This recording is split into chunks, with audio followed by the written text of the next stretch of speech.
जो काम करेगा वो आज हम इस वीडियो में बात करने वाले हैं। तो सबसे पहले मैं बता दूं कि जो वाटर बेसिकली काम क्या होता है वो मैं अभी बताऊंगा आगे वीडियो में। तो फिर चौथे सबसे पहले जब इंजन स्टार्ट होगा तो जो पंप का काम है, पंप के इस तरह से ऊपर नीचे बंद होने का होता है। तो थर्मोस्टेट तक तो एक ही पाइप जाता है पंप में से। बताया जैसे ही वो 80 डिग्री पे पहुंचेगा वाटर का टेम्परेचर, तो वो थर्मोस्टेट पर जैसे ही 80 डिग्री का कैप होता वहां से एक पाइप दे करके एक एक्सपेंशन टैंक लगा दिया जाता है, जिससे कि वो गर्म अगर भाप।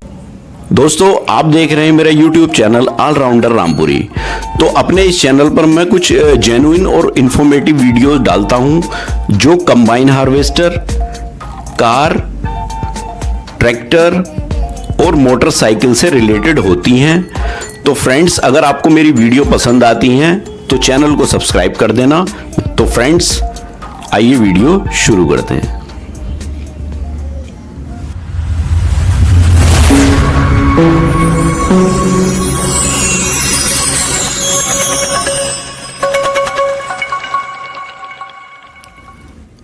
तो दोस्तों आज की इस वीडियो में जो हम बात करने वाले हैं वो भी इंजन से रिलेटेड ही बात है। तो जैसे कि पिछली मेरी कुछ वीडियो आपने देखी होंगी कि मेरे चैनल पर जो वीडियो हैं तो वो इंजन से रिलेटेड है कि इंजन के कंपोनेंट क्या क्या होते हैं, इंजन कैसे काम करता है, या किस तरह से टर्बोचार्जर, सुपरचार्जर, वो सब वीडियो मैंने अपने चैनल पर डाल रखी हैं, तो आप वहां से देख सकते हैं। तो आज की इस वीडियो में भी इंजन से रिलेटेड बात करेंगे, लेकिन इंजन से रिलेटेड बात क्या करेंगे कि इंजन के अंदर जो कूलिंग सिस्टम होता है, जो वाटर का कूलिंग सिस्टम होता है, वो कैसे काम करता है। तो किसी भी कार के अंदर कैसे वाटर सिस्टम कूलिंग करता है और किसी और वाहन के अंदर भी, मतलब सेम जो मेन जो इनका काम होता है, जो मैकेनिज्म है वो सबका सेम है। तो वाटर सिस्टम जो काम करेगा वो आज हम इस वीडियो में बात करने वाले हैं। तो सबसे पहले मैं बता दूं कि जो वाटर सिस्टम, जो कूलिंग सिस्टम होता है, उसके अंदर कंपोनेंट क्या क्या होते हैं। तो देखिए 5 तरह के कंपोनेंट इसमें आपको देखने को मिल जाएंगे। जो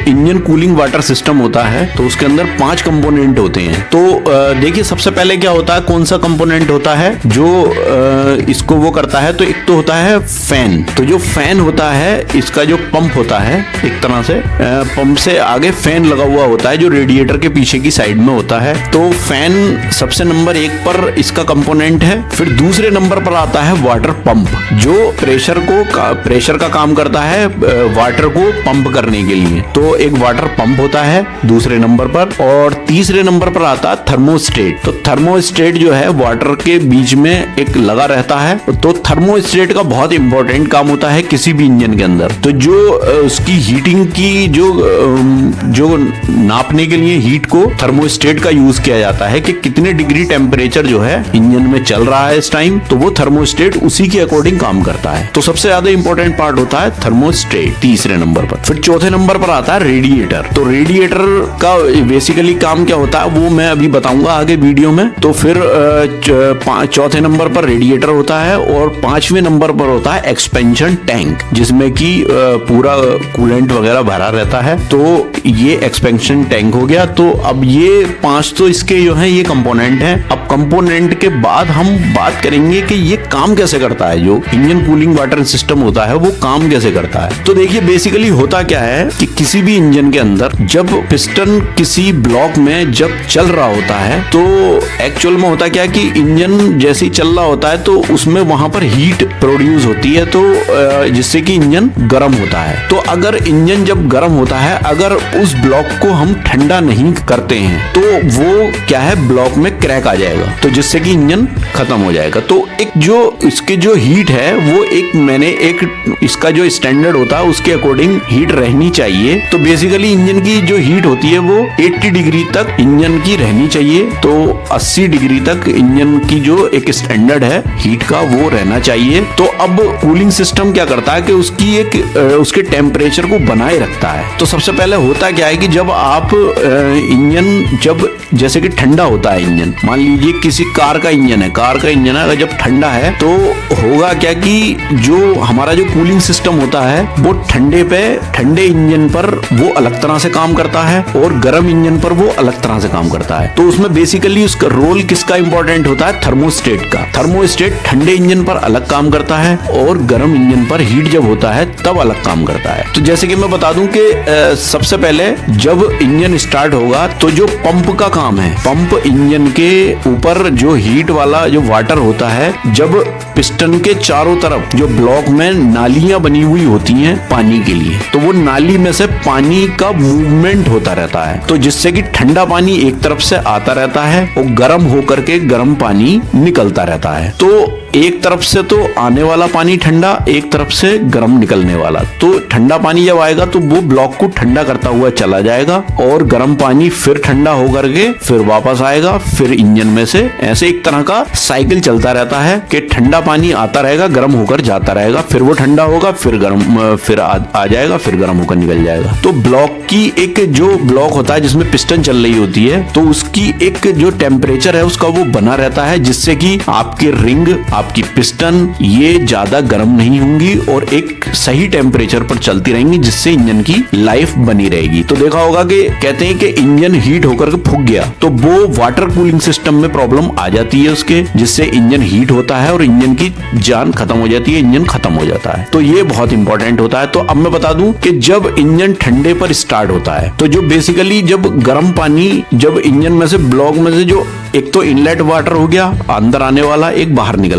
निकलने वाले की जगह पर पंप होता है लगा हुआ, वाटर पंप। तो वाटर पंप क्या करता है? अंदर से वाटर को खींचता है इंजन के, जो गर्म पानी होगा, जब इधर से आया पानी तो वो अंदर से खींचेगा उस वाटर को और पाइप में उसे प्रेशर कर देगा रेडिएटर की तरफ को। तो जब रेडिएटर में वाटर जाएगा तो रेडिएटर से ठंडा वाटर फिर अंदर आएगा, तब ये एक तरह से पंप का काम होता है, इधर से उधर को सर्कुलेट करना। जैसे किसी भी इंसान के अंदर दिल का जो काम होता है पंप करना ब्लड को, और फिर ब्लड वापस इसमें आना, फिर पंप होना। तो एक तरह से जो वाटर पंप है वो ये काम करता है। तो वाटर पंप के और रेडिएटर के बीच में एक थर्मोस्टेट लगा हुआ होता है, जहां पर दो पाइप होते हैं। तो थर्मोस्टेट का काम बेसिकली क्या होता है कि इस तरह से ऊपर नीचे बंद होने का होता है। तो थर्मोस्टेट तक तो एक ही पाइप जाता है पंप में से। तो अब जब पानी पंप के थ्रू जब थर्मोस्टेट पर पहुंचेगा तो थर्मोस्टेट उसे देखेगा, सेंस करेगा कि कितना टेम्परेचर है इस वाटर का। अगर थर्मोस्टेट को लगेगा कि वाटर का टेम्परेचर कम है, मान लीजिए इंजन ठंडा चल रहा है, तो क्या करेगा थर्मोस्टेट रेडिएटर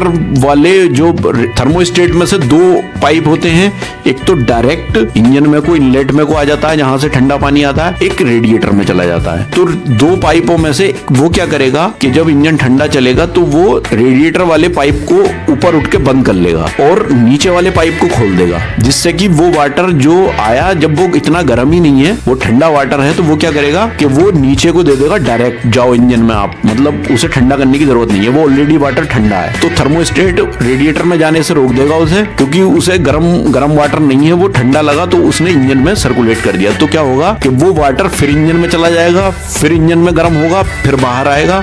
तो एक तरह से ये सर्कुलेशन यहाँ पर चलता रहेगा। लेकिन जब इंजन बार बार ये प्रोसेस चलता रहेगा तो इंजन की हीट वहां तो हो ही रही है हीट, तो क्या होगा कि वाटर वो एक टाइम में गर्म हो जाएगा। कुछ ही देर बाद सर्कुलेट होती हुई वाटर जब गर्म हो जाएगा तो जैसे ही वो वाटर सर्कुलेशन में, जैसे ही एक जो स्टैंडर्ड है जो मैंने 80 डिग्री बताया, जैसे ही वो 80 डिग्री पे पहुंचेगा वाटर का टेम्परेचर, तो वो थर्मोस्टेट पर जैसे ही 80 डिग्री पे, अब थर्मोस्टेट को लगा कि अब तो ये 80 डिग्री हो गया, तो थर्मोस्टेट क्या करेगा, ऊपर वाले बाल्ब को बंद करने के बजाय अब वो नीचे हो जाएगा। जैसे ही वो नीचे होगा तो वो नीचे वाले पाइप को बंद कर देगा और वो गर्म वाटर रेडिएटर में जाना शुरू हो जाएगा। तो जिससे कि रेडिएटर में जाकर के वो वाटर, फिर वो जो फैन चल रहा होता है, जो एक नंबर में मैंने फैन बताया, वो फैन जो होता है, फैन बाहर की ठंडी हवा को अंदर को खींचता है। तो जब वो अंदर को उसे खींचेगा तो क्या होगा कि रेडिएटर में जो नालियां बनी हुई होती है, उन नालियों में वाटर आता है थोड़ा थोड़ा, तो वो थोड़े वाटर को ठंडा करना बहुत आसान होता है। तो वो नालियों में थोड़ा थोड़ा वाटर, उस हवा से जब वो प्रेशर से हवा आएगी रेडिएटर के अंदर, तो वो वाटर ठंडा हो जाएगा, उसका